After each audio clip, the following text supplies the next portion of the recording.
Isang lihim na antingero ang ama ni Patio sa kanilang baryo. Musmus pa lamang ang binata, naririnig na niya ang mga kwento mula sa ama tungkol sa mga kakaibang nilalang. Ang mga kwentong yon ang nag-udyok kay Patio para sundan ang yapak ng manong na si Nardo. Gustong-gusto ni Patio ang ideya ng pagiging antingero. Sa katunayan, matagal na niyang pinag-aaralan ang mga bagay-bagay tungkol doon. Palihim niyang binabasa ang mga libro ng kanyang ama. Kung minsan, tinatangka niya ring hawakan ng mga nakasabit na anting-anting sa kwarto na matanda.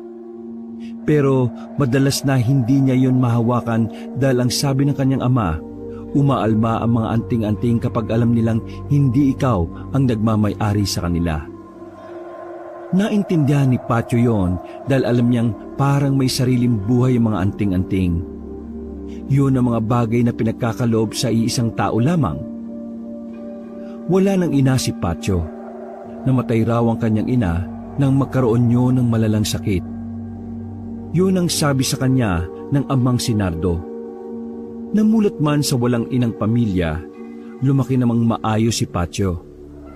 Nag-aaral at nakikipagsabayan sa mga binatilyong may mga nanay. Patio, ginalaw mo na naman ba yung gamit ko sa kwarto? Naabala ang paggawa ni Patio ng kanyang takdang aralin nang lapitan siya ng ama sa kanilang maliit na sala. Anong gamit, tay? Yung mga libro ko. Hindi mo naman magagalaw ang mga anting-anting dun eh. Inayos ko lang. Magulo po eh. Tusot mo, bulok. Sabi mo na lang ang totoo. Hindi na ba kita pipigilan sa gusto mo eh. Kasi tay, matagal ko nang gustong maging antingero eh. Nahihiya lang ako magsabi sa inyo kasi hindi naman ako kasing galing ninyo. Lumapit ang kanyang ama. Tinabihan siya nito sa upuan at inakbayan. Anak, wala namang problema sa akin kung gusto mong sundan ang mga yapak ko. Pero ang mga anting-anting ay hindi pumipili ng mga among wala pa sa hustong edad. Huwag ka magmadali. 19 ka pa lang. Pag nakalagpas ka ng 21, pwede mo na silang hanapin. Bakit ba kasi may edad pa na basihan eh? Hindi ka maniniwala kapag sinabi ko sa iyo na ang mga batang antingero madaling malinlang ng kasamaan. Kumakampi sila sa masasama sa kaunting panguutulang sa kanila. Hindi naman po ako ganun eh. Di mo rin masasabi. Maraming kabataan noong araw ko ang nasilo sa kapangyarihan ng anting-anting. Ayun, naligaw ng landas. Bumuntong hininga na lamang si Patio. Alam niyang kaligtasan lang din niya ang iniisip ng ama. Habang naghihintay ng tamang panahon, mabuti pang ituon mo muna ang atensyon mo sa pag-aaral. Sayang naman ang scholar na ibinigay ng alkalde natin. Diba graduating ka na ngayong taon? Opo tay, matatapos na ako. Pero kasi medisina ang kinuha kong kurso eh. Hindi ba pangit tingnan na naniniwala ako sa mga anting-anting pero naniniwala din ako sa science? Hindi naman pangit. Mas maganda ang dalawang sektor ang pinaniniwalaan mo para mas lumawak ang pag-unawa mo. Doon mo matitimbang kung alin sa dalawa ang mas mainam gamitin sa isang sitwasyon. Anting-anting ba o ang kapangyarihan ng siyensya? Lumapad ang ngiti ng binatang si Patio. Masaya siya dahil hindi nakapagtapos sa pag-aaral ang ama, ngunit mas matalino pa yon sa mga tatay na nasa kanilang baryo. Ay sige na, lalabas na muna ako ha. May kukunin lang akong manok kay kumpadre. May maihandaman lang tayo sa 15 taon niyang kamatayan. Tinapik na siya ng ama sa balikat. Paglabas noon ay isinandal ni Patio ang likod sa sandalan ng upuan. Ay nako, 2 taon pa. Hindi na ako makapaghintay na maging kagaya ni tatay.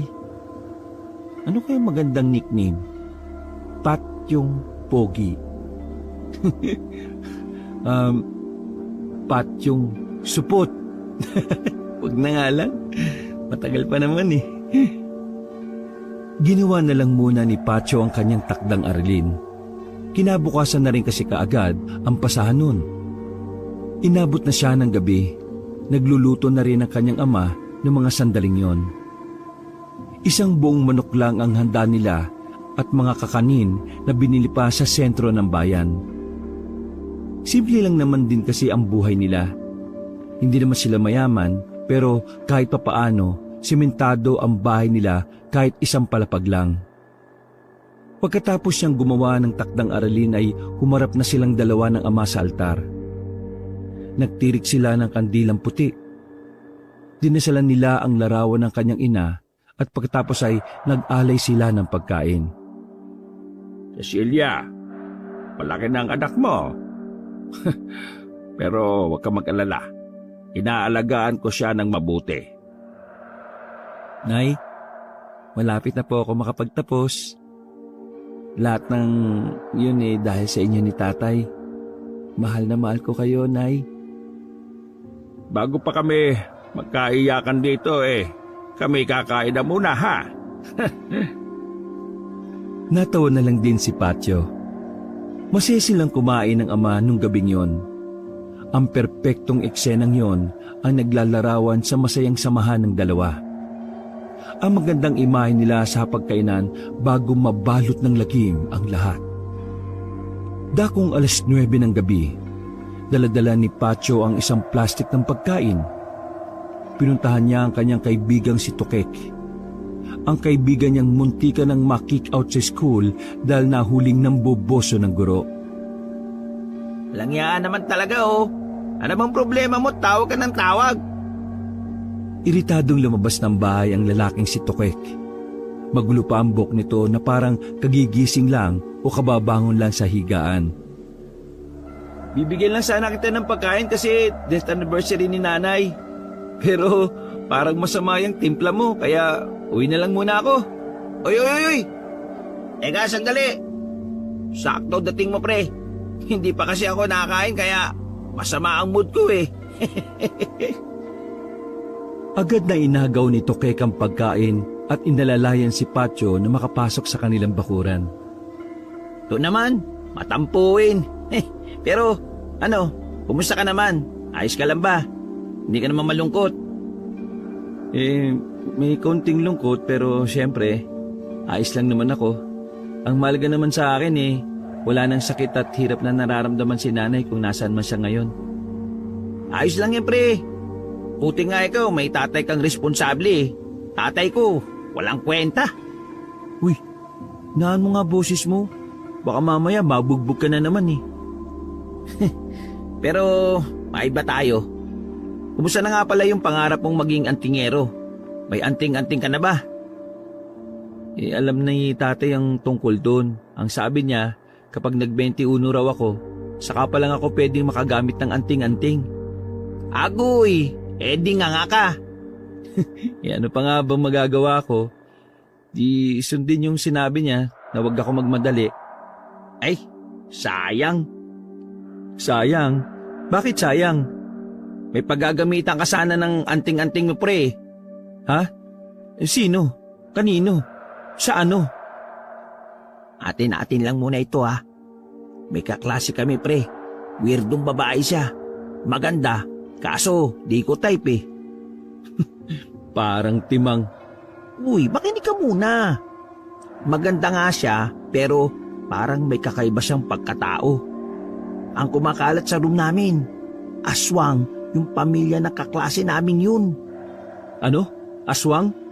Paano nyo naman nasabing aswang yun? May katibayan ba kayo? Basihan. Baka mamaya chismis lang yan. Mabigat din na kasalanan ng pagbibintang, no? Ito nga kasi.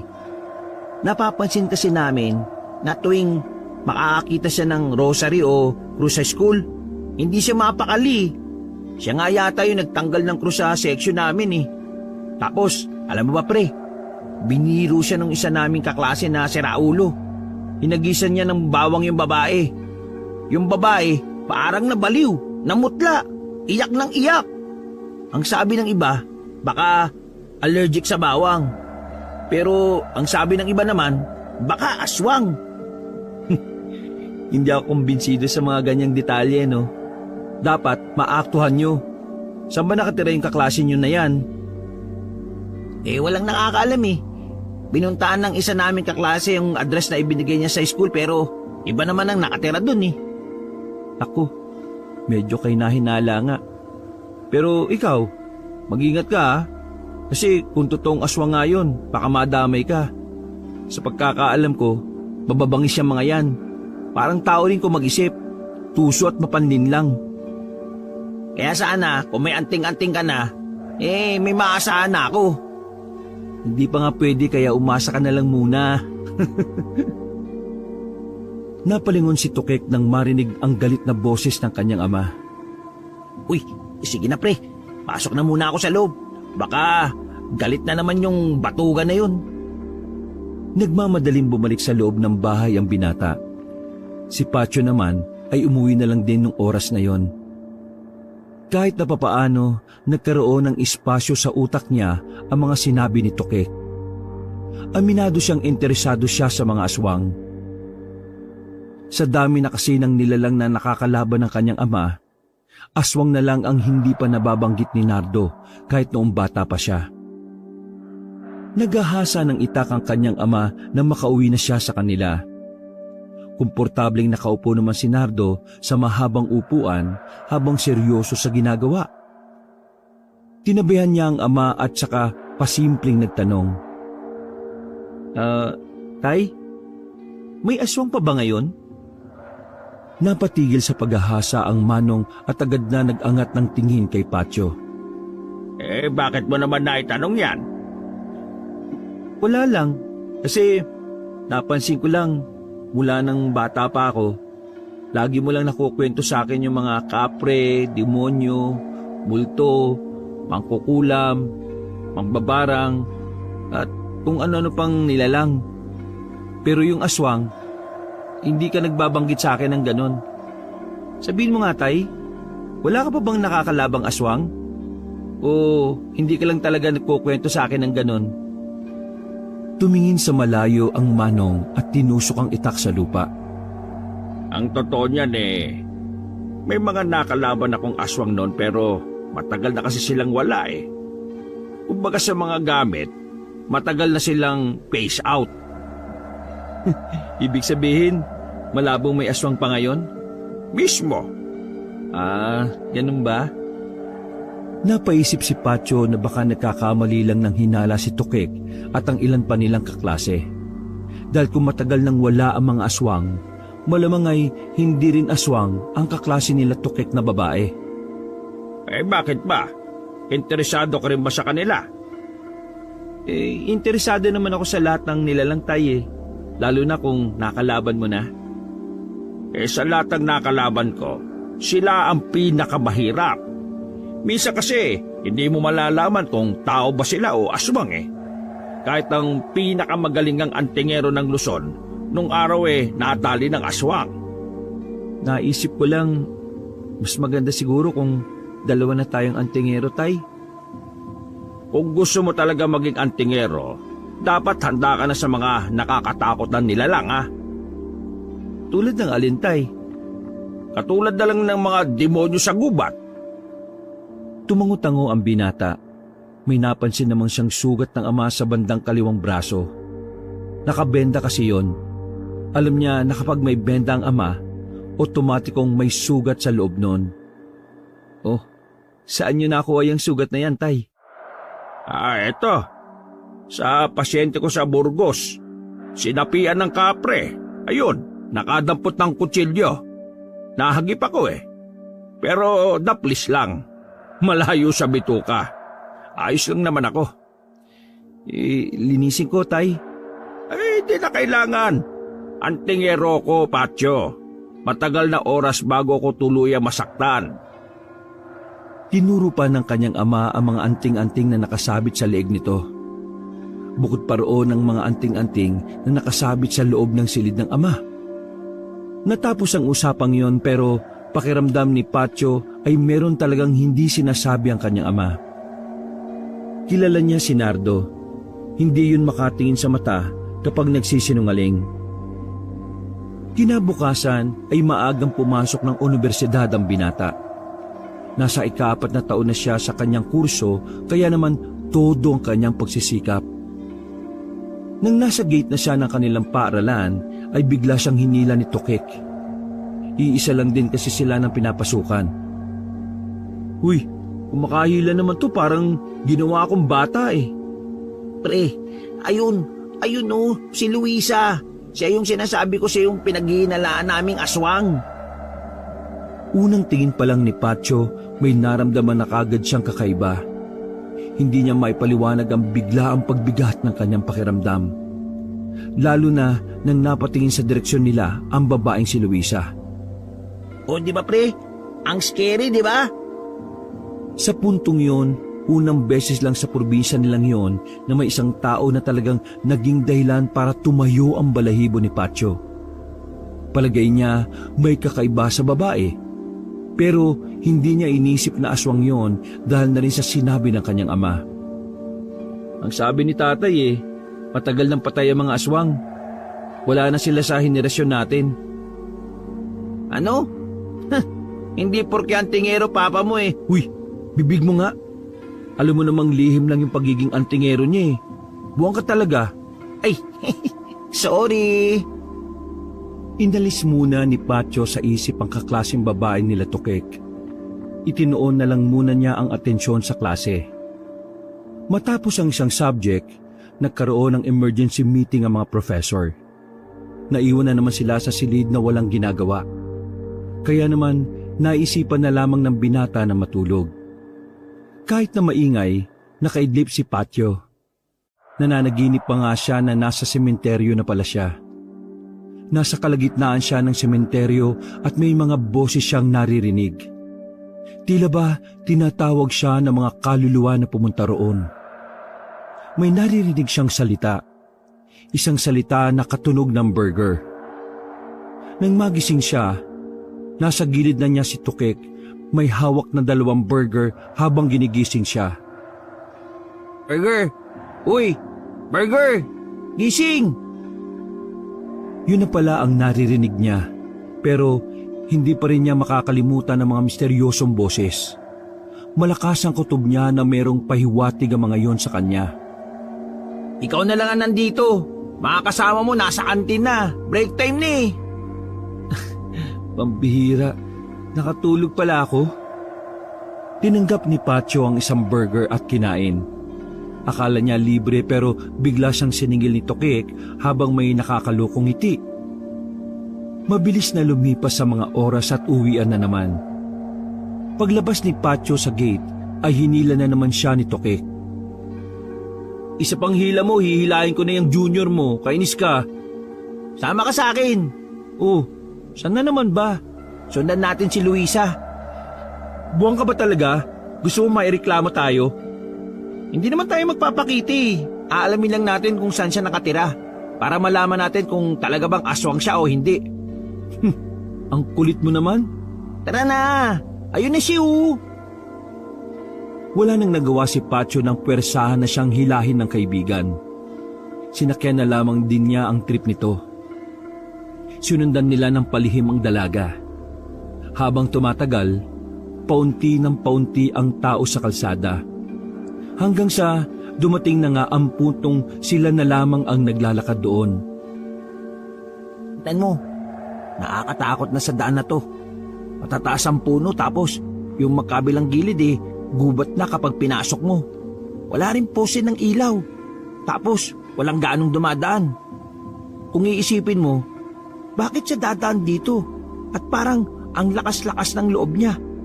Kasi aswang nga siya. Tukik, pre, naniniwala ako sa aswang, alam mo yan. Pero sabi nga ni tatay, matagal nang wala ng mga aswang.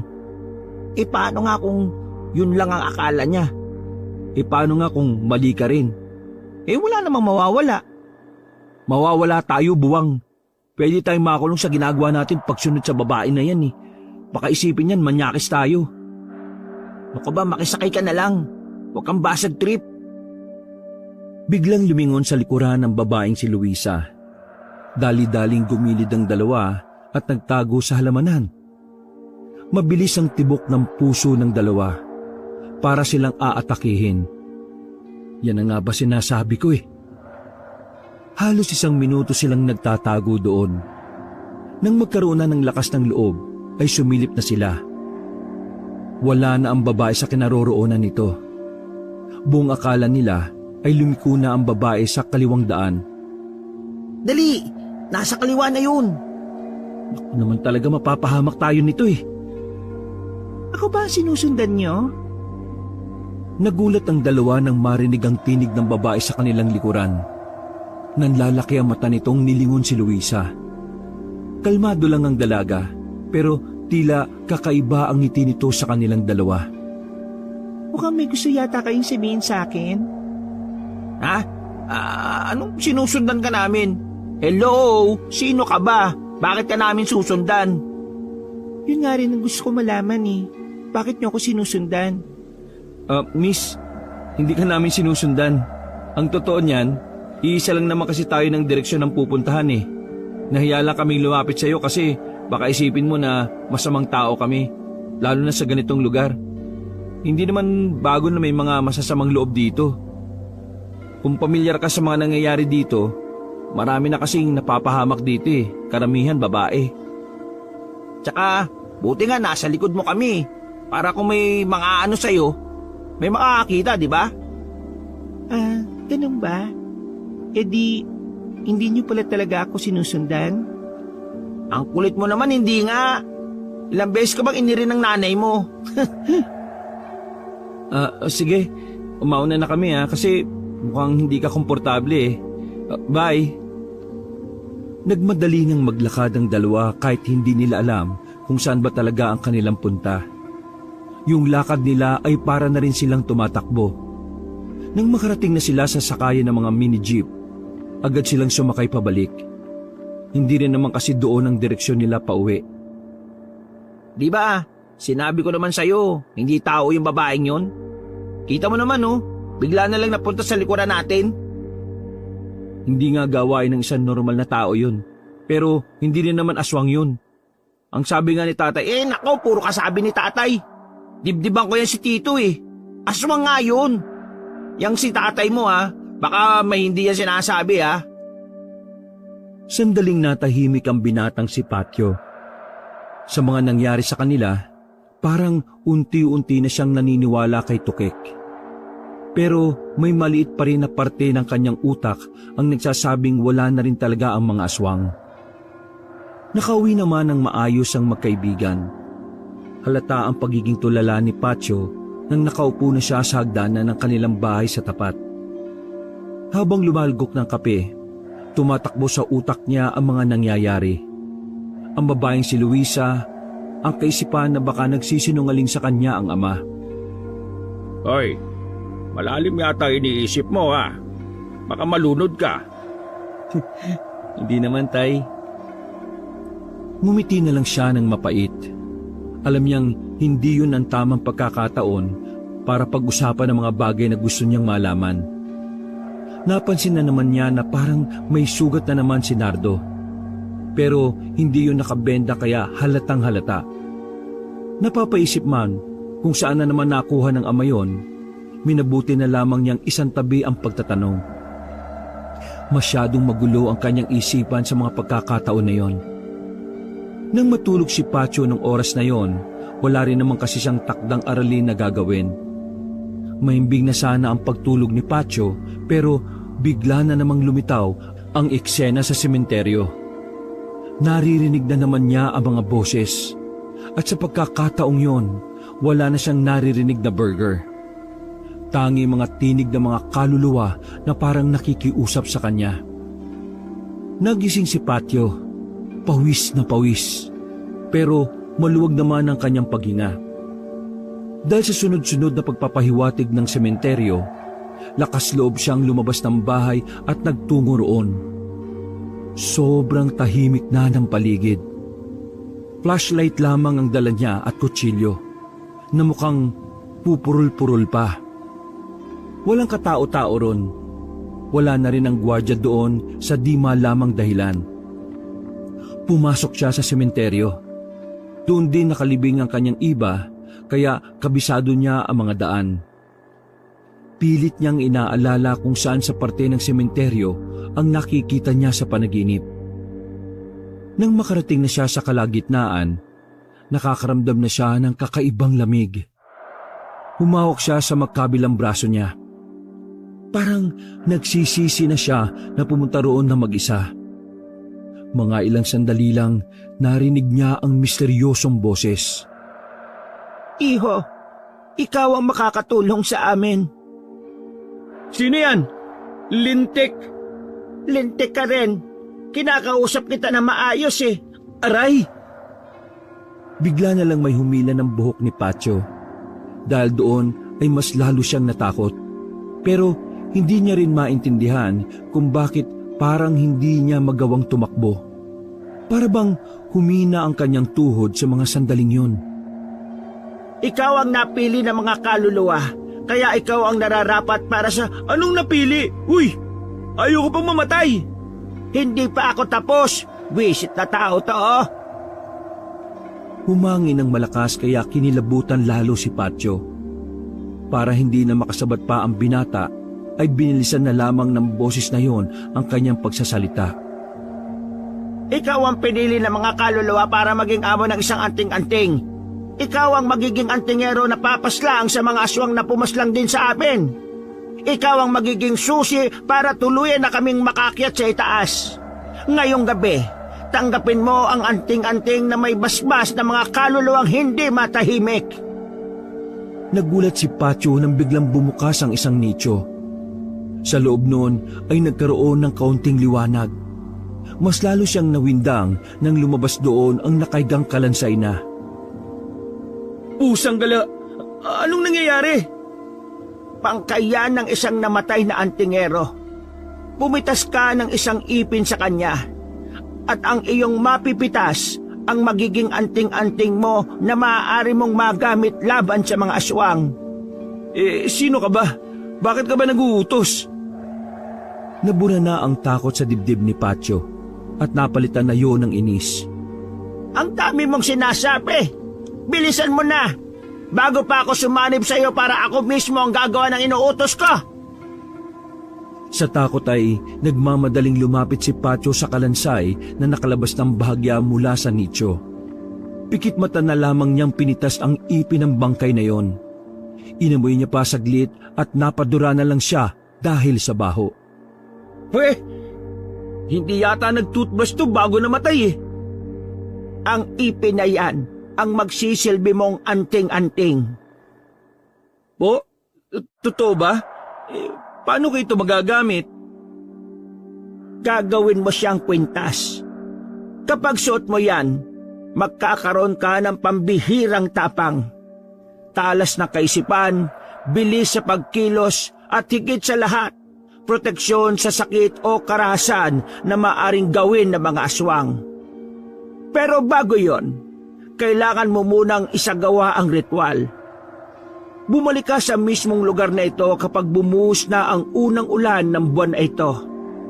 Pabasbasan ka ng mga kaluluwang biniktima ng mga siraulong aswang na yan! Uy, sigaw ng sigaw to. Muling dumampi ang malamig na hangin sa balat ni Pacho. Parang may kung anong yumakap sa kanya na kaluluwa. Iho, ikaw lang ang pag-asa namin para makaalis na kami rito. Nakikiusap ako sa iyo. Paslangin mo ang mga aswang. Ang kalayaan namin ay nakasalalay sa iyong mga kamay, bagong antingero. Matapos magsalita ng boses na yon, ay nawala na rin ang panlalamig ni Pacho. Umaliwalas ang paligid. Nagsarado na rin ang nicho nang pumasok na ulit ang kalansay sa loob. Hindi makapaniwala si Pacho na nangyari ang mga sandaling yon. Pero dahil doon, napatunayan niya na hindi totoo ang sinasabi ng kanyang ama. Buhay pa ang mga aswang dahil kung wala na ang mga yon, marahil nakaakyat na ang mga kaluluwang biktima ng mga aswang. Nagmamadaling makabalik ng bahay si Pacho. Pagdating niya sa kanila, nilagok niya kagad ang nasa plastic bottle. Halos maubo-ubo siya dahil lambanog pala ang tinungga niya at hindi pala tubig. Nakaramdam agad siya ng hilo, kaya nag-init na lang siya ng tubig para magkape, para kahit na papaano ay mawala ang tama ng lambanog. Dakong alas 5 na madaling araw, nagising din si Patyo. Naramdaman niya kasing gising na rin ang kanyang ama. Sabay silang nag-almusal sa mga oras na yon.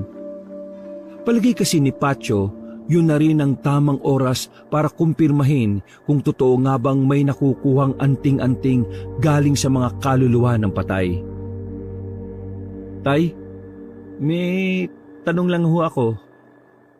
Tungkol na naman ba yan sa aswang? Hindi po. Tungkol sa mga anting-anting. Gusto ko lang namang malaman kung saan-saan makukuha ang mga anting-anting. Umayos ng pagkakaupo ang kanyang ama at sandaling tinikman ang kapeng nasa tasa. Maraming paraan pero dalawa lang ang sasabihin ko sa iyo na medyo mahirap. Una, maaari kang makagawa ng anting-anting sa pamamagitan ng dugo ng sanggol na namatay at hindi nabinyagan. Ito ang mahirap. Ang dugo na tinutukoy ko ay kukunin mo sa sanggol kapag siya ay nakalibing na. Ho? Di ba ang mga nakalibing wala ng mga dugo mga yan? Yun nga ang sinasabi kong mahirap. Kasi napaka-imposible na magkaroon pa ng dugo ang isang bangkay na nailibing na. Kaya nga tinatawag nila yung anting-anting ng himala.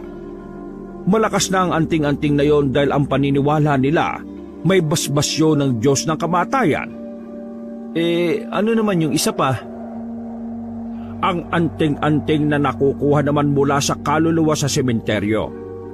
Ang mga kaluluwang hindi matahimik na napatay na mga hindi pangkaraniwang nilalang, nakakabuo sila ng anting-anting na mula sa parte ng katawan ng bangkay. Sinasabing mailap sa pagpili ang mga kaluluwa dahil nakasalalay ang kalayaan nila sa magiging tagumpay ng magiging amo ng anting-anting. Kapag ikaw ang napili nila, ibig sabihin, ikaw talaga ang nararapat. Malakas din ang anting-anting na yon.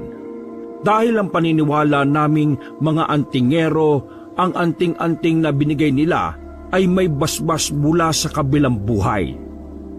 Napapatango na lamang si Patyo sa mga sinabi ng kanyang ama. Dito na niya napatunayan na lehitimong anting-anting nga ang pinagkaloob sa kanya ng mga kaluluwa. Bakit?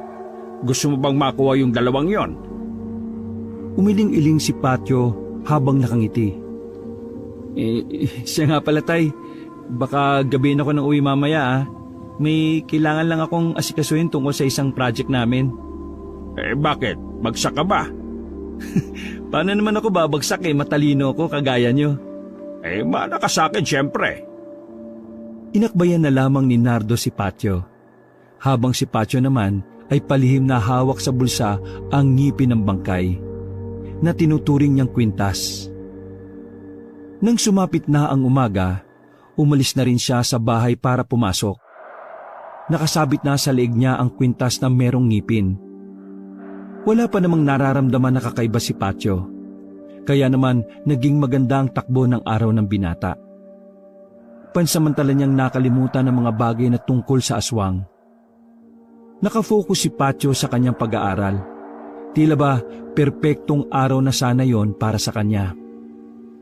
7:00 na ng gabi nung lumabas siya sa kanilang paaralan matapos ang meeting nilang magkakaklase. Habang naghihintay siya ng masasakyan sa tapat, natanong naman niya sa kabilang kalsada ang babaeng si Luisa. Nauna nang umuwi si Tokek nung oras na yon, kaya wala siyang dahilan para sundan ng babae. Pero sa hindi malamang dahilan, naramdaman ni Patyo na tila nanginginig ang suot niyang kwintas. Hinawakan niya yon at napaisip habang nakatingin din sa babae. Dahil ba ito sa presensya ni Luisa? Kung ganun, aswang talaga siya. Nang naibalik ng binata ang kanyang tingin sa kinaroroonan ng dalaga, ay wala na yun doon. Katakatakanan na wala na lang yun ng bigla. Nagmamadali na lamang na makauwi si Patyo. Kahit nasuotan niya ang kwintas, nakakaramdam pa rin naman siya ng pangamba. Palagay ni Pacho ay hindi pa rin talaga gumagana ang suot niyang anting-anting. Yun ay dahil hindi pa nangyayari ang unang ulan ng buwan. Hindi pa siya ganap na anting-anting, pero nararamdaman ko na siya. Umarko ang ngiti ng binata. Nang makauwi, ay nakita niyang naghahanda na ang kanyang ama. Ang sabi kasi nito sa kanya, may pupuntahan na naman yung pasyente. Isang lalaki raw na pinaglalaruan ng demonyo. At tanging ang anting-anting lang daw ni Nardo ang makakatalo sa nilalang. Naniwala naman si Pacho sa sinabi ng ama dahil madalas namang umaalis ng alanganing oras ang manong. Tay, aalis ka na? Tumingin sa oras ang kanyang ama at tumiling. Mamaya pa, bakit?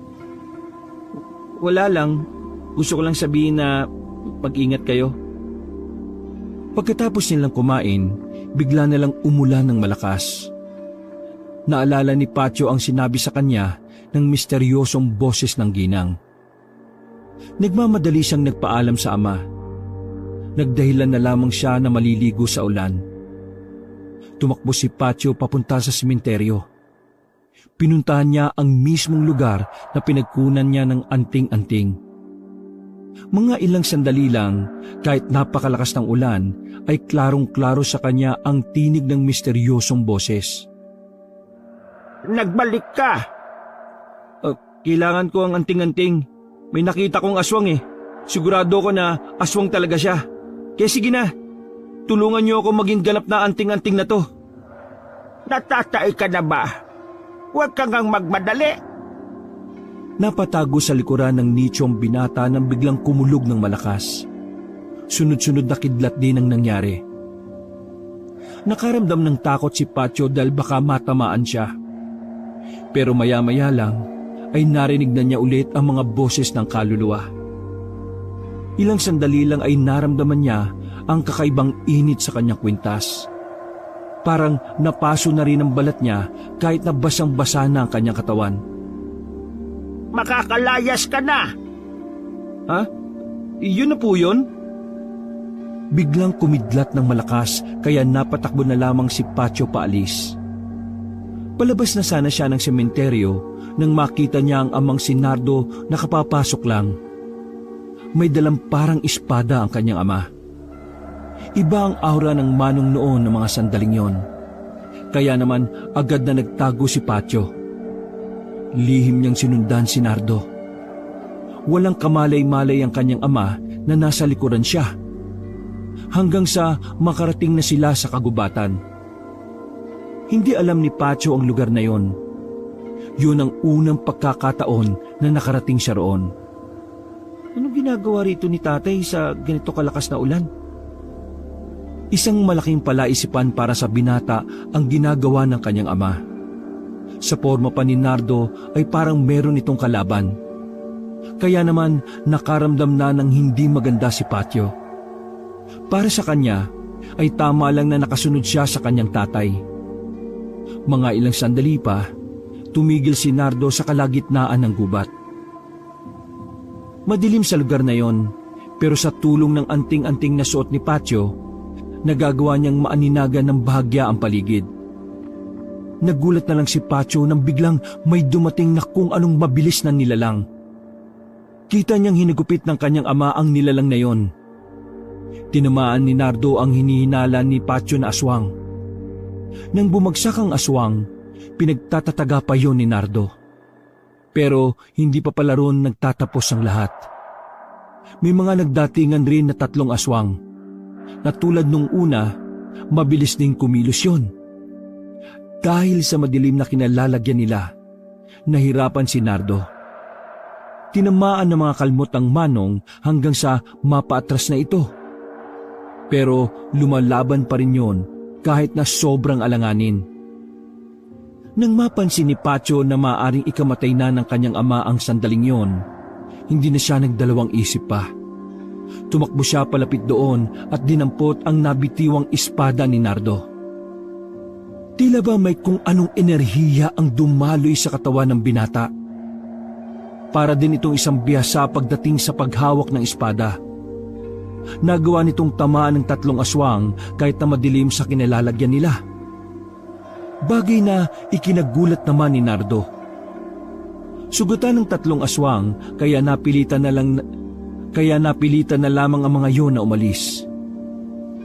Biglang tumayo si Nardo at hinawakan ng anak sa braso. Patyo, paano mo nagawa yon? Umilaw ng bagya ang suot-suot ni Patyo na anting-anting. Dahil doon, naintindihan na kagad ni Nardo ang nangyari. Hindi to makapaniwala na nakuha ni Patyo ang isa sa mga makapangyarihang anting-anting. Kaya ka pala nagtatanong sa akin Pero bakit hindi mo sinabi sa akin na nasa iyo na ang anting-anting na yan?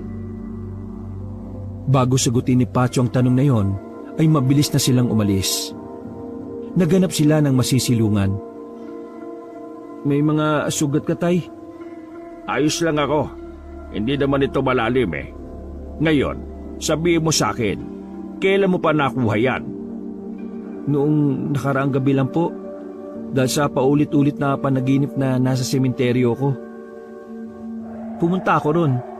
Nakarinig ako ng mga boses. Para nila akong tinatawag Hanggang sa pinagkalooban na nila ako ng ipin ng isang bangkay. Ang sabi sa akin ng misteryosong boses ng babae, bumalik ako kapag sumapit ang unang ulan ng buwan. Para daw yun mabasbasan at maging ganap ng anting-anting.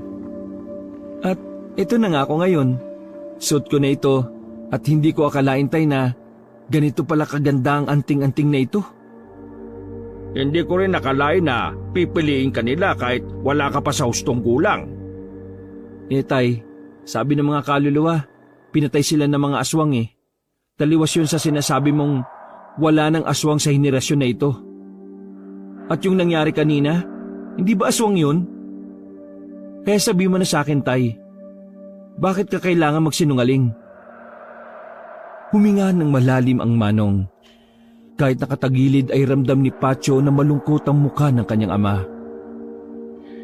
Dahil ayaw kong malaman mo na araw-araw na nasa panganib ang buhay ko. Hindi totoong dumadayo ako para manggamot. Hindi naman ako albularyo. Ang trabaho ko, puksain ang mga masasamang elemento. Natakot ako na baka kapag nalaman mo kung ano ang mga nakakalaban ko, ay ilagay mo rin ang sarili mo sa kung saan ako naroroon. Hindi ko kakayanin kapag nawala ka. Pero Tay, antingero na rin ako. Pinili ako ng mga kaluluwa para kalabanin ng mga aswang na yun. Kaya sana, hayaan mo akong samahan ka sa laban na to. Nag-aaral ka. Gusto ko na ituon mo ang atensyon mo sa pag-aaral. Kaya ko naman pagsabihin, Tay Isa pa, malakas ang kutob ko na kailangan nila ako para makalis na sila sa sementeryong yun. Kailangan ko mapatay ang mga aswang na pumatay sa kanila. Pakiramdam ko, yun ang pinakamisyon ko, Tay Pero Patyo, nangako ko sa iyong ina na hindi mo sasapitin ang sinapit niya. Anong ibig niyong sabihin, Tay? Siguro, ito na ang tamang panahon para malaman mo ang tunay na nangyari sa nanay mo. Hinawakan ni Nardo ang anak sa balikat.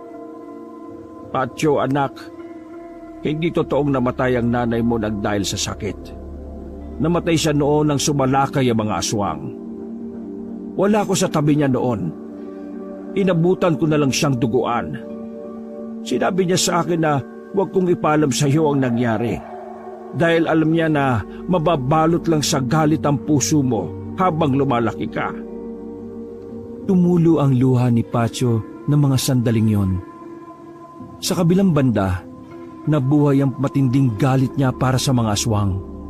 Buong buhay niya, naniwala siyang mapayapang pumanaw ang kanyang ina. Pero sobrang layo pala ng iniisip niya sa totoong nangyari. Patawarin mo ako kung inilihim ko yon sa iyo. Yun ang huli niyang habilin sa akin. Tay, hayaan niyo akong sumama sa laban niyo. Gusto kong tumulong para makuha ni Inay ang hustisya na para sa kanya. Pero anak, laban ko ito. Tay, laban ko rin to. Isa rin ako sa mga nagmahal kay nanay. Kaya karapatan ko makapag-ambag para makuha ang hustisya na para sa kanya. Hindi naman kita mapipigilan dahil may anting-anting ka na. Ihingi niyo na lang ako ng tawad kay inay dahil susuwiin ko ang habilin niya. Pero sa ngayon, magkasama na tayong lalaban, Tay. Hindi pwedeng mag-isa ka lang. Patyo, tandaan mo, mapanganib ang landas na tinatahak ko. Alam ko yun, Tay. Pero pakiramdam ko talaga, ito rin ang kapalaran na nakalaan para sa akin. Tay, may alam akong dapat nating atupagin. Dapat atupagin? Ano yon? Nagmamadali na silang makabalik sa kanilang bahay. Ginamot na muna ni Patyo ang mangilang-ngilang sugat ng kanyang ama. Sa gabing yon ay nagkasundo na ang dalawa. Pero nanatiling lihim pa rin ang pagiging antingero nila. Kinabukasan ng umaga, maagang nakarating si Patyo at Tukek sa kanilang paaralan. Exam week kasi nila nung araw na yon. At isa pa, inagahan talaga nila dahil maulan. Habang naglalakad sa pasilyo ng kanilang eskwelahan, natanaw ni Patyo ang dalagang si Luisa. Papasalubong yon sa kanila. Si Tukek naman ay agad na napakapit sa kanya. Para bang natatakot ito sa babae. Pre, ayan na yung aswang. Shh! Huwag ka mag-alala. Akong bahala. Tumigil sila Patyo sa paglalakad. Nang nasa harapan na nila ang babaeng si Luisa, nilabas ni Patyo ang anting-anting sa kwelyo niya. Nang laki ang mata ng babaeng si Luisa at dali-dali yung umalis. Natataranta at parabang natatakot. Napailing na lamang si Patyo at Tukek. Mabilis na lumipas ang mga oras. Dumating ang oras ng break time. Ang sabi ni Tukek, hindi na raw pumasok si Luisa. Ang palagay ni Patyo, nakaramdam na ng takot ang dalaga. Marahil alam na ng dalaga na delikado ang buhay niya sa kamay ni Patyo. Nang mag-uwian na, nasa gate na si Patyo habang hinihintay ang kaibigan na si Tukek. Maya-maya lang ay tumatakbo na rin yun palabas. Pre, alam ko na kung nasa nakatira si Luisa.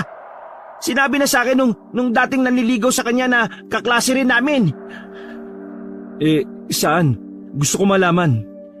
Tara, sasamahan kita ngayon, dali! Sabi mo na lang sa akin, kasama ko si tatay.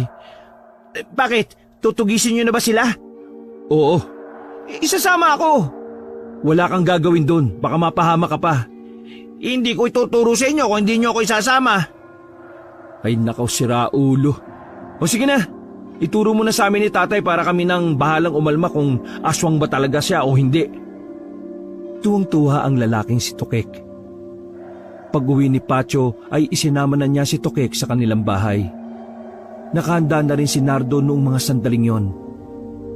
Tumila na ang ulan nang lumakad na sila. Handang-handa na si Patyo sa maaaring mangyari. Habang si Tukek naman ay parang batang nasasabik pa. Sigurado kang tama yung address na nakalap mo, ha? Nakasakay na silang tatlo noon sa tricycle. Oo, sigurado ko. Makinig ka sa akin. Wala kang ibang gagawin kundi ang manahimik at magtago, ha? Kaming dalawa ni tatay ang lalaban. Isang oras ang kanilang biyahe. Nakarating na rin sila sa lugar na parabang hindi pipiliing tirhan ng kahit na sino. Unang tingin pa lang nila, batid na nilang walang maayos na address ang mga nandun. Tanging ang arko lang sa bukana ng lugar ang naging palatandaan. Ayun oh, Plaridel yung nakalagay sa arko. Yan lang naman yung sinabi sa akin ng nanliligaw kay Luisa eh. Ibig sabihin, tayo pa ang maghahanap ng bahay nila Luisa? Parang ganun na nga. Isus, pambihira ka naman oh. Bumuntong hininga na lamang si Patyo, pero wala naman siyang magagawa kung yun lang talaga ang alam ni Tukek. Pumasok sila sa loob ng lugar na yon. Halos 5 minuto na silang naglalakad. Pero wala pa silang nakikitang bahay kahit na isa. Puro halaman at puno lamang ang nasa paligid. Maging si Patyo ay nakakaramdam na rin ng bigat. habang si Tokek naman ay kulang na lang pumasok na sa loob ng bulsa ni Patio. Takot na takot yon. Parang nagsisisi na yon na sumama pa siya sa mag-ama. Tiningnan ni Patio ang kanyang ama. Kalmado lamang si Nardo. Halatang sanay na ang manong sa mga ganoong sitwasyon. Naisip tuloy ni Patio na baka maraming beses nang nakarating ang kanyang ama sa mga nakakatakot na lugar. Tokek, lumikod ka lang ha. Huwag kang mauna. Baka mauna ka pang mamatay. Agad na sumunod si Tokek. Natawa na lang din si Patio sa sinabi ng ama. Pinagpatuloy pa nila ang paglalakad. Bagot na si Patio dahil kalahating oras na silang nasa daan. Pero wala man lang silang makitang buhay. Maya-maya lang, napatigil sila nang makakita ng mga bakas ng paa sa lupa. Sinundan nila ang mga bakas na yon hanggang sa lumiko na sila sa lihis na daan. Meron silang napasukan na parang iskinita. Masikip ang daan. Sumut-suot pa sila sa mga nagtumbahan na mga puno. Hindi nagtagal, uminit na ng bahagya ang kwintas ni Patio. Sinyalis lamang yon na may aswang na nasa malapit sa kanila. Kaunting lakad pa nila ay natanaw na nila ang isang bahay. May liwanag sa loob. May tao din sa bakuran. Tay, ayan na yun. Nagpaparamdam na yung anting-anting ko. Kung ganun humanda ka na. Tukek, dito ka lang ha. Kahit na anong mangyari, wag kang aalis dito. Paano kung kapag patay na kayo, hindi pa rin ako aalis? Sira ulo. Tungik ka talaga, Tukek. Malamang umalis ka na. Huminga ng malalim si Patio. Humawak siya sandali sa anting-anting niya. Inilabas na rin niya ang espadang manipis na pinahiram sa kanya ng ama. Mapapalaban tayo, kaya mag-ingat ka. Ikaw rin, Tay. Naglakad ang dalawa palapit sa naturang bahay. Nang nasa harapan na sila ng bakuran, napatingin ng mga naroon. Nagtataka. Nagkaroon ng pangamba sa kanilang muka nang makita ang hawak ng magamang antingero. Magandang gabi ho. May gusto lang ho kaming itanong. Nandito ba si Luisa? Isang uugod-ugod ng matandang babae ang lumapit sa kanila. Sa pagkakatansya ni Patio ay nasa edad 80 na yon. Kuba na kasi ang matanda at halos matutumba na kung wala lang itong dalang tungkod. Tinang Luisa ang kailangan ninyo. Hindi namin siya kilala. Si Luisa nag-aaral sa school namin. Kaklase siya ng kaibigan ko. May nakapagsabi sa amin na... Hindi na naituloy ni Patio ang kanyang sasabihin nang makitang lumabas ang dalagang si Luisa sa bahay. Oh, ayun pala si Luisa oh. Nabigla ang dalaga nang mamukaan si Patio. Takot na takot ang babae at nagtago pa sa likuran ng isang lalaki. Anong kailangan niyo sa apo ka? May tatanong lang kami. Ang isasagot niya ay oo o hindi. Kapag oo, pwede siyang mapahamak. Pero kung hindi ang sagot niya, pwede rin siyang mapahamak. Kasi ang ibig sabihin lang nun, nagsisinungaling siya. Nagbago ang reaksyon ng matanda. Baka sa mukha nito ang namumuong galit. Nararamdaman na rin ni Patio na anumang oras ay magkakagulo na. Napatingin ang binata sa mga planggana na nakakalat sa bakuran. Kitang-kita niya ang katawan ng tao na pinaghati-hati ang naroon. Isang matibay na ebidensya na ang mga nakatira doon ay mga aswang. Kung sino man kayo, pagsisisihan niyo na pumunta kayo rito. Tingnan natin kung sino magsisisi ngayong gabi. Nagulat na lamang si Nardo nang biglang inamba ni Patio ang hawak na espada. Tinaga niya agad ang matanda sa bandang balikat. Nang magbago ng anyo ang matanda, hindi nagdalawang isip si Patio na itarak na ang espada sa tiyan ng kaharap nila. Paghugot ni Patio ng espada ay saka naman ang pagbagsak ng matanda. Dilat pa ang mga mata nito. Dahil sa ginawa ni Patio ay naggalit ang mga nasa bakuran. Kabilang na si Luisa na sa mga pagkakataong yon ay iba na rin ang itsura. Pabihira ka naman, anak. Hindi mo naman sinabi na mainipin ka. Nagtalikuran na ang mag-ama. Kapwa nakataas na rin ang kanilang mga armas. Naglabasan na rin ang iba pang mga aswang na nanggaling sa loob ng bahay. Pumalibot ang mga yun sa kanila. Pero wala namang nararamdaman na kaba si Patyo. Bawat maliliit na detalye ng galaw ng mga aswang, misteryosong naririnig ng binata. Palagay niya, gumagana na ang anting-anting. Hindi na hinintay pa ni Patyo na umatake ang mga aswang. Siya na mismo ang unang tumakbo palapit sa mga yon. Sumunod naman ang kanyang ama. Nagtalunan sa bubong ang ibang aswang habang ang iba naman ay hinarap sila. Sinubukan ng isang aswang na sugatan si Patyo gamit ang matatalas na kuko. Pero nagulat ang mga aswang nang hindi man lang nadaplisan si Patyo. Para bang dumulis lang ang kuko ng aswang. Malakas na anting-anting ang gamit ng anak ko. Kahit anong gawin nyo, hindi kayo makakasugat. Ngayong gabi, ipapaintindi ko sa inyo kung bakit nausong salitang kamatayan. Parang biyasang mandirigma si Patyo na muling lumusob sa mga aswang. Isa-isang pinagpapapatay ni Patyo ang mga aswang na malapit sa kanya. Habang si Nardo, tumayo na lamang sa gilid nang matapos patayin ang isang aswang. Naubos na agad ni Patyo at Nardo ang nasa ibaba. Matapang na tumingala si Patyo at tinutukan ng espada ang mga nasa bubungan. Luisa! Bumaba na kayo dyan! Ano ba kasalanan namin sa inyo? Lahat kayo mga aswang ay mga salot. Tingnan nyo, karne ng tao ang kinakain nyo. Pumapatay kayo ng tao para lang mabuhay. Isa pa, kayo mga aswang ang dahilan kung bakit nawala ang nanay ko. Kaya lahat kayo, papaslangin namin. Wala kaming kasalanan sa iyo. Kung kumakain man kami ng karne ng tao, yun ay dahil doon kami nabubuhay. Hindi ka pwede magrasyon ng ganyan. Walang tamang dahilan para pumatay ka ng mga inosenteng tao. Mga aswang kayo. Matagal na kayong nampepeste sa sangkatauhan. Hindi ako papayag na kahit sa henerasyon ko, manggugulo pa rin kayo. Nak, kalma lang. Mag-focus ka.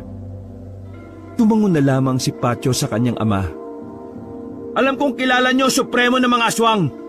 Kung ituturo nyo sa amin kung nasaan sila, hindi namin kayo papaslangin. Namin kilala yan. Walang aswang sa probinsyang ito ang hindi nakakakilala sa supremo ng mga aswang. Kaya huwag kang magkaila-iha. Tama ng daldal. Kung ayaw mo magsalita, kausapin mo na lang tong espada ko. Biglang pinukol ni Patyo ang espada sa direksyon ng dalaga. Pero isang lalaki ang humarang at tumama sa kanya yon. Walang sinayang na pagkakataon na mag-ama. Dali-dali silang sumampas sa drum at umakyat sa bubungan. Marahas na hinugot naman ni Patyo ang espadang nakatarak sa lalaking aswang. Magbabayad kayong lahat. Magbabayad kayo. Bagyang lumaki ang katawan ni Luisa sa mga pagkakataong yon. Hindi inakala na mag-ama na may iba bago pa pala ang itsura ng dalaga. Gayon din ang ibang aswang na nasa bubungan. Mas pumangit pa ang mga loko. Iba na to, Patyo. Paanong iba na? Bigla na lang humaba ang buhok ni Luisa. Gumapang ang buhok ng babae patungo sa paanan ni Nardo. Kumot! Tinaga ni Nardo ng espada ang buhok kung kaya't nakawala siya roon. Ang ibang mga aswang naman, sabay-sabay na lumusob sa kinaroroonan ni Patyo. Sa hindi malamang dahilan, hindi makagalaw si Patyo. Sumakit din ng bahagya ang kanyang ulo. Nakaramdam din siya ng hilo. Ang nasa isip ng binata, gumagamit na ng itim na salamangka ang mga aswang. Sa kanyang pagkakaalala, ang mga ganoong aswang na kayang gumamit ng mga salamangka ay ang mga aswang na inaral ang gawain ng mga mangkukulam. Nadumog na mga aswang si Patyo. Nahulog siya sa ibaba at pinagtulungan ng mga aswang na yon. Patyo! Dito ka lang, tanda. Gumapang muli ang buhok ng dalaga. Pero inilabas ni Nardo ang isa niyang anting-anting. ang anting-anting na tutulong sa kanya para hindi siya mahawakan ng aswang. Ang kulit mong kubot ka! Hindi na nakatiis si Nardo. Lahat na ng anting-anting na dala niya ay isinuot na niya. Kaya kahit na anong gawin dito ng mga aswang ay parang hindi yun tinatablan. Isa akong mabangis na antingero. Lahat ng anting-anting nasa akin na. Kaya hindi mo ako kakayanin. Sinugod ni Nardo ang babae. Hindi kaagad nakagalaw si Luisa kaya agad niya yung nahiwa sa dibdib. Samantala, nagtalsika naman ang mga aswang nang muling bumangon si Pacho. Wala itong kasugat-sugat kahit na makailang ulit pa itong saksakin at kalmutin. Isa-isang pinagsasapak ni Pacho ang mga aswang. Pinagbababali niya ang leeg ng mga yon na parabang bumabali lang siya ng sanga ng puno. Pagkatapos, pinuntahan na rin ni Pacho ang kanyang ama. Naroon din si Luisa na nakahandusay, hindi makagalaw at hindi makatayo. Ngayon, iha, mabili ka. Sasabihin mo kung nasaan naglulungga ang supremo ninyo o mamamatay ka ngayon ng tuluyan. Liusap, wag! Nasaan ang supremo ng mga aswang? Sasabihin ko na, nasa bundok ng Mabaho, panorte. Dadaan kayo doon. Ang ika-4 na bundok. Sa baba nun, nandun ang baryo na pinamumunuan niya. Naroon ang lahat ng aswang. Madali ka naman palang kausap eh. O tara na, tay. Tumalikod ang dalawa. Naglakad na sila paalis pero bigla na lamang tumaas na naman ang buhok ng dalaga. Nasa akto nga atake ulit yon pero biglang pinukol ni Nardo ang espada. Tumusok ang espada sa ulo ng babae. Napailing na lamang si Nardo at Pacho. Ay nako, sayang tong babaeng ito. Kapalaran na talaga niya mamatay. Sayang, exam pa naman namin bukas. Naubos ng mag-ama ang mga tao na naroon. Pinasok pa nga nila ang loob ng bahay para siguraduhin na wala nang natira pang aswang. Ibinalik nila ang mga bangkay sa loob ng bahay sa kanila sinilaban. Si Supremo na ang isusunod natin, Dak. Ubusin natin ang lahat ng aswang, tay. Para sa lahat at para kay inay. Umalis ang dalawa sa bakura na yon. Pagbalik nila kay Tukek, humihilik na ang binata. Sinampal ni Pacho ang pisngi ng kaibigan para magising yon. Huy, aalis na tayo. Ha? Tapos na kayo? Napatanaw si Tukek sa bahay na lumilibos sa di kalayuan. Namangha ang binata. Tinapik pa nito sa balikat si Pacho. Ang galing talaga ni Mang Cardo. Wala ka sigurong ginawa, no? Buang, tumayo ka na dyan. Aalis na tayo. Nilinisan na rin nila ang lugar na yon. Magaan ang pakiramdam ni Pacho nang makabalik na sila sa kanilang bahay. Napapangiti pa siya habang nakahawak at nakatingin sa kanyang anting-anting. Hindi siya makapaniwala na darating ang araw na makakasama niya ang ama sa pakikipaglaban. Sobrang saya niya dahil sa wakas, masasabi na rin niya sa sarili na isa na siyang antingero gaya ng kanyang ama. Pero nakuha man nila ang unang panalo, hindi siya maaaring maging kampante. Dahil base kay Nardo, hindi basta-basta aswang ang supremo. Gagawin niya ang lahat para mapatay ang aswang na siya ring pumaslang sa kanyang ina. Pre, mauna muna ako ha. Silip lang ako sa bahay. Alam mo na, baka malintikan na naman ako ni tatay. Tsaka, magre-review. Reviewin mo mukha mo. Hindi, ganado na ako mag-review ngayon, pre. Wala na si Luis eh. Oh, ano naman kung wala na siya? Tangik, rank 8 kasi si Luisa sa section namin. Ako rank 9. Dahil wala na siya, ako na ang rank 8. O paano? Una na ako. O sige, maraming salamat pre. Dahil sa labis na pagod ay nakatulog kaagad ang binatang si Pacho. Umaga na nang magising si Pacho. Maraan siyang bumangon at pikit-pikit pang tumingin sa labas. Nakita niya ang ama na abala sa nilalaga nitong manok. Napangiti si Pacho at dali-daling pinuntahan ng kanyang ama. Oh, mabuti naman at nagising ka na. Eto, nilalaga ko na yung manok. Uulamin natin ito mamayang tanghali. Tay, kung di ka pala nanggagamot, saan pala natin kinukuha yung pambili ng mga pagkain? Nak, nakalimutan mo na ba? Marunong akong dumiskarte. Matagal na akong nagtatrabaho sa factory. Kapag nasa school ka, saka ako pumapasok. Teka, di ba may exam kayo? Tanghali pa ang pasok ko, Tay.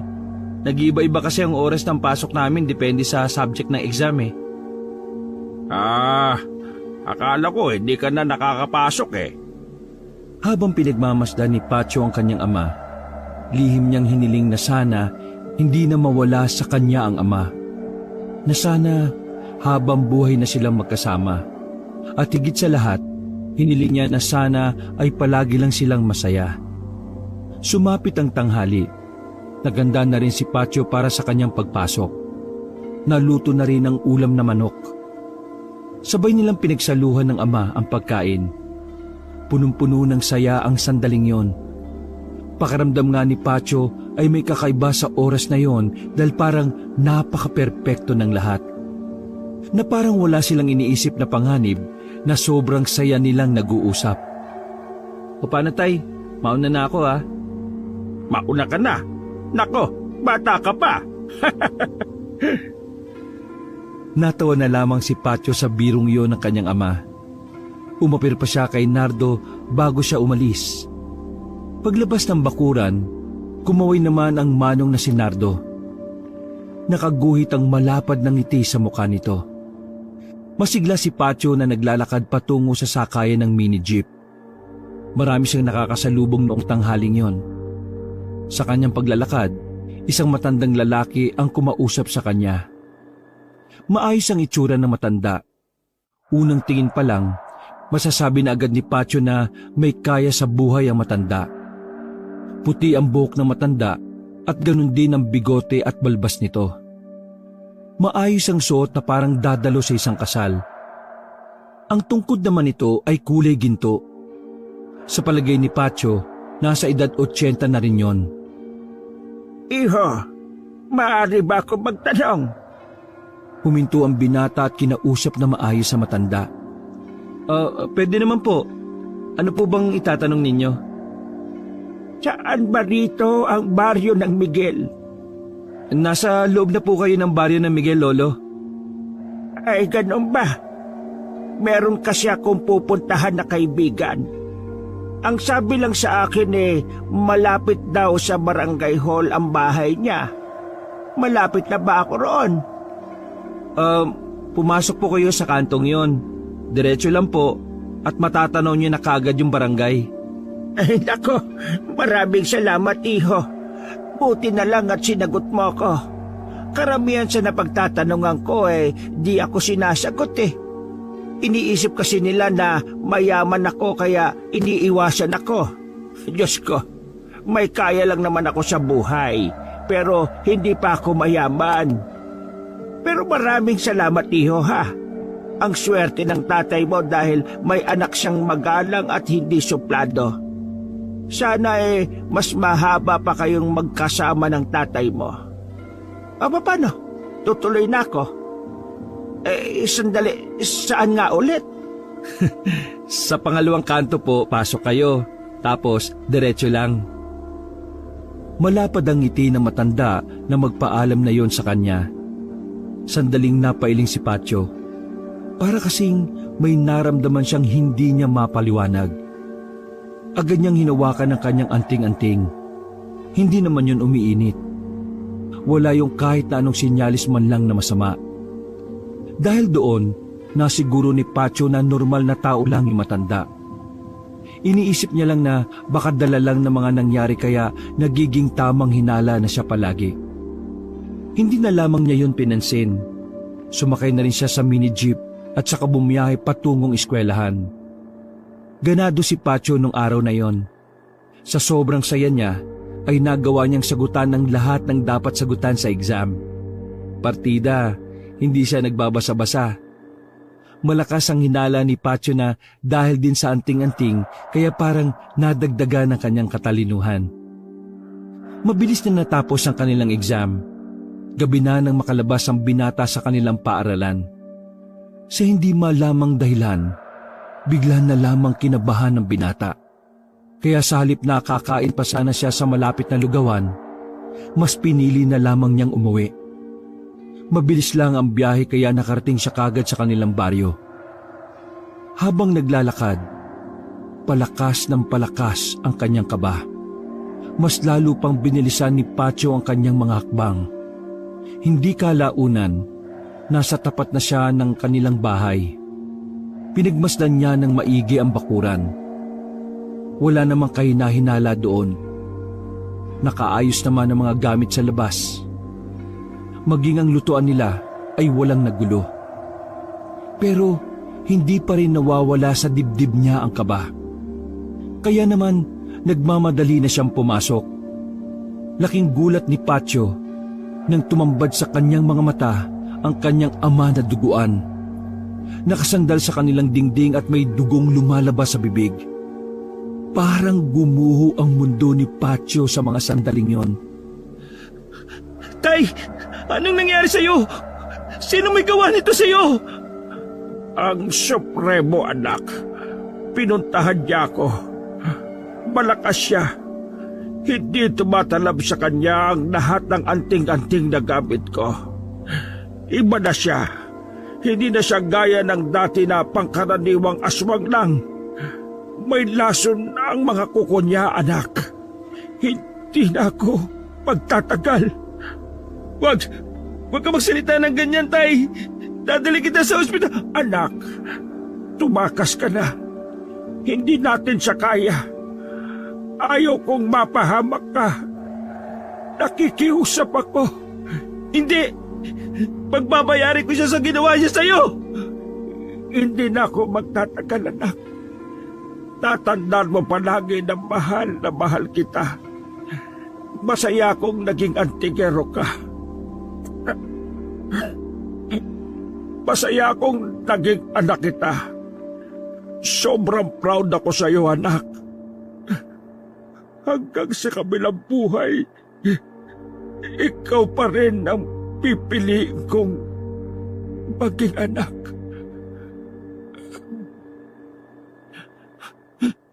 Itay! Itay! Pakiusap! Huwag mo akong iwan, tay!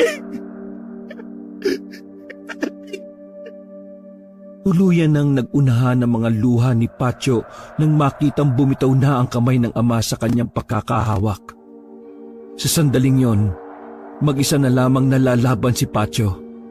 Wala na ang kanyang ama, ang isa sa magagaling na antingero. Hindi na ibinurol pa ang katawan ni Nardo, gaya ng hiling nito sa sulat na nabasa ni Pacho. Mas ginusto na lang ng manong na maging abo. 5 araw matapos ang pagkawala ng ama ni Pacho, mas lalong nag-alab ang pagnanais ng binata na maubos sa mga aswang. Habang nakatingin sa larawan ng kanyang ama na nakadikit sa maliit na banga, nakasarado ang kanyang magkabilang kamao. Pinapangako ko sa inyo, tay. Ipapanalo ko ang laban na ito. Dahil kung hindi, mas gugustuhin ko na lang ding mawala. Naramdaman na lamang ni Pacho ang kaibigan niyang si Tukek. Hinagod nito ang kanyang likuran.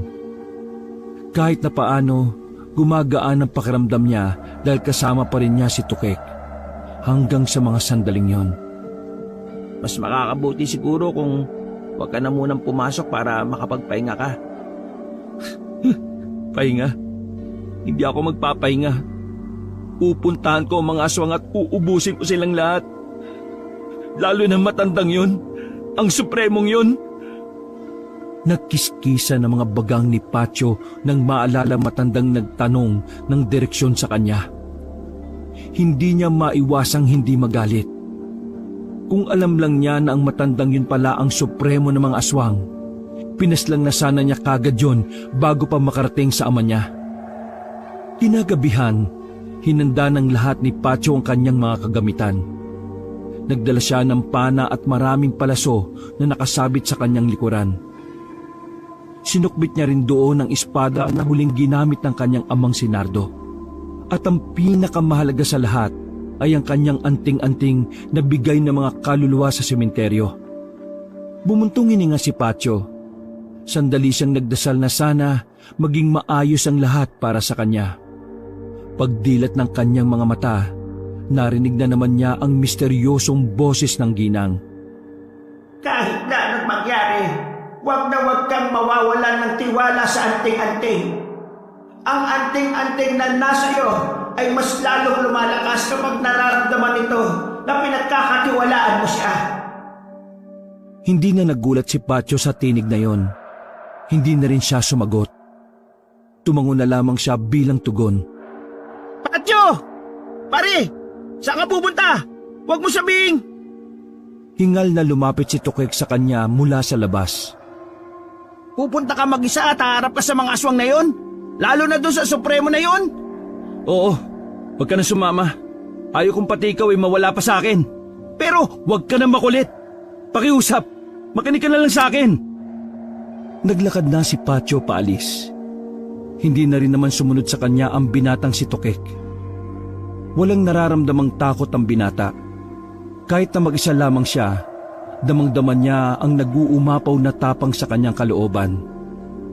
Nilakbay niya ang kagubatan patungo sa Norte Damaso. Tinakbo niya ang daan para mas mabilis siyang makarating doon. Kaya 3:00 pa lang ng madaling araw ay nakarating na siya roon. Bungad pa lang ng baryo ay may mga aswang na kagad siyang nakita. Walang sabi-sabi niyang pinaghahataw ng espada ang mga yon. Kakaiba na rin ang bilis na pinapakita ni Pacho na talagang walang sinabi ang bilis ng mga aswang. Wala pang kalahating oras, pumalibot na ang mga aswang sa kanya. Nang sabay-sabay na umatake ang mga yon, sabay-sabay ding nagsibagsakan ng mga aswang. Sa isang iglap, naubos niya ang mga yon. May mga natira pa naman, pero natakot na sa kanya. Ilang sandali lang ay lumabas na rin ang tinatawag na supremo ng mga aswang. Yun na matandang nakausap niya sa daan. Kita na tayo, iho. Pero sa puntong ito, iba na ang gusto kong itanong. Pwede ko bang malaman kung ano ang pakiramdam na mawala ng ama? Saka ko na yan sasagutin kapag napatay na kita. Lulusob na sana si Pacho nang maramdaman niya na parang bumigat ang kanyang pakiramdam. Pagtingin niya ulit sa matanda, nakaramdam siya ng sobrang takot. Nanginginig ang kanyang mga tuhod. Iho, hindi ba nasabi sa iyo ng ama mo na hindi ako tinatablan ng mga anting-anting? Ibig sabihin lang nun, tatablang ka nito. Biglang lumapit sa kanya ang matanda at kinalmot si Pacho ng mahaba. Lumabas agad ang malapot na dugo mula sa mahabang hiwa. Napaluhod ang kanyang kaliwang tuhod. Hindi. Bakit ngayon pa? Bakit ayaw mong makisama? Pabulong niyang sabi sa anting-anting. Iho, ako ang supremo ng mga aswang. Marami na akong napaslang na antingerong malalakas. Tingin mo ba kakayanin mo ako? Samantalang di hamak na mas malalakas sa'yo ang mga pinaslang ko. Pagangat ni Pacho ng tingin sa matanda, kulay itim na ang lahat ng mga mata nito. Mas makakapal din ang mga ugat sa mukha nito. Diretso na rin ang tayo nito at medyo nagkalaman ang katawan. Patutunayan ko sa iyo na hindi lahat ng bago ay mahina. Ha? Nagpapatawa ka yata, bata. Paano mo ko tatalunin? Wala kang magawa. Umaasa ka lang sa anting-anting. Muling lumapit sa kanya ang Supremo. Pinagkakakalmot siya nito sa likuran hanggang sa tuluyan na siyang mapadapa. Nahihirapan na siyang kumilos. Pakiramdam niya, isa na lamang siyang pangkaraniwang tao na mamamatay lang ng ganon kadali. Sa ganito lang ba matatapos ang lahat? Bigla niyang naalala mga sinabi sa kanya ng misteryosong boses. Kailangan niyang magtiwala. Kailangan niyang iparamdam sa anting-anting na kahit hirap na siya, ay hindi siya susuko. Sa ganoong kalagayan, pinilit ni Pacho na makabangon. Nagtaka ang matanda at parang nakaramdam ito ng kaunting insulto nang tumawa ang binata. Akala mo ba susuko na lang ako ng ganun-ganun na lang? Nagkakamali ka, tanda! Talagang matibay ka. Pwes, tatapusin na kita! Pumangit na ang mukha ng matanda. Humaba ang mga pangil nito at mga kuko. Nasa aktong lulusob na ulit ang Supremo nang biglang umilaw ng malakas ang anting-anting. Nasilaw ang aswang dahil doon. Sinamantala ni Pacho ang pagkakataon na kunin ang espada sa lupa. Tila ba lumakas ulit ang kanyang katawan sa mga sandaling yon. Buong puwersa niyang binwelo ang espada. Habang tila nabulag sa liwanag ang aswang, itinarak niya ang espada sa dibdib. Isinagad niya yon hanggang pinakadulo. Hindi mo dapat minamalit ang antingero sa bagong henerasyon. Hinugot ni Pacho ang espada at hinataw ng malakas ang lieg ng Supremo. Gumulong ang ulo nito sa lupa na nakalabas pa ang mahabang dila. Huminga ng malalim si Pacho. Tumingin siya sa kalangitan. Tay, Nay, tapos na. Nanalo ang anak niyong antingero. Isa-isang pinugutan ni Pacho ng ulo ang mga bangkay doon bago umalis. Yun ay para masiguro na lahat ng aswang doon ay patay na. Umaga na nang makauwi siya sa kanilang bahay. Nakangiti niyang niyakap ang maliit na banga kung saan naroon ang abo ng kanyang ama. Habang ginagawa niya yon, narinig naman niya ang mga misteryosong boses. Tila ba tinatawag siya ng mga yon. Kaya naman kahit madungis pa, ay dali-dali siyang tumakbo sa mismong lugar kung saan niya nakuha ang anting-anting. Natalo ko mga aswang. Makakalaya na kayo at makakaakyat na. Babawiin niyo na rin ba ang anting-anting? Hindi. Mananatili sa iyo yan. Gamitin mo sa kabutihan. Tinawag lamang kita para tuluyang magpaalam sa iyo. Maraming salamat sa ginawa mo. Sa wakas, nakamit namin ng kapayapaan. Sana ay mas marami ka pang matulungan laban sa mga masasamang elemento ng mundong ito. Paalam. Mag-iingat ka palagi, anak. Pagtapos marinig yon ni Pacho ay humangin ng malakas. Tuluyan nang nawala ang malamig na atmosfera. Napangiti na lamang si Pacho. Kahit na nawala na ang kanyang ama, masaya na rin siya dahil nagawa na niyang wakasan ang kasamaan ng mga aswang. Palabas na siya ng sementeryo na may mapagtanto siyang isang bagay. Ang boses. Sa kanya lang yun nakilala kung kailan hindi niya na yun muli pang maririnig. Isang ngiti na lamang ang naipakita niya habang nakatingin sa kalangitan. Maraming salamat, Nay. Sana ay magkasama na kayo ni Itay. Wakas. Isang lihim na antingero ang ama ni Pacho